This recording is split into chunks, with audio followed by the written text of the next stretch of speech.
గూడెపు రమేష్ గారు పొలంలో ఉన్నాము. మన రైతు ఒపీనియన్ చెప్తున్నారు రైతులు. చెప్పండి సార్.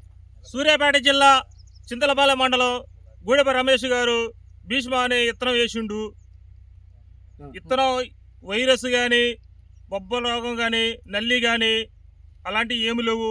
చిక్కన కాపు, గనుపుకి చిక్కన కాపు భీష్మ.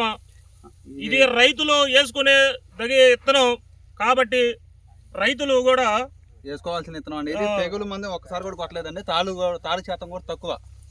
తాళగాయలు ఒక కాయ కూడా మత్త కాయ ఏమన్నా కాయలన్నీ లేవండి. మా పక్కన పొలం ఉంది, చారుకోవన్నం తేజాలు పక్కన ఎరేటీలు మొత్తం పోయినాయండి. ఇది ఒక్కటే తట్టుకుందండి ఈ విత్తనం.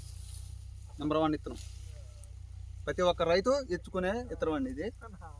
భీష్మ ఎనిస్టల్ సీడ్స్ వారి భీష్మ. నల్లికి అటుకి ఆగిందండి. ఆగిందండి. వైరస్ నల్లికి అన్నిటికీ ఆగిందండి. అన్ని తట్టుకుని ఎదురొడ్డి కాసింది. మీ ఊర్లో ఇదేనా ఇంకేమన్నా కాసిన వెరైటీలు? దీనికంటే కొట్టేసుకునే తోట లేదు. దీనికి మించిన ఏ విత్తనం కాయలేదండి. ఏ ఎరిటీ కూడా కాయలేదు. చిక్కన కాపు ఒక కొమ్మకు వచ్చేసి కేజీ కాయలు. Okay Bhishma. Thank you sir. Thank you.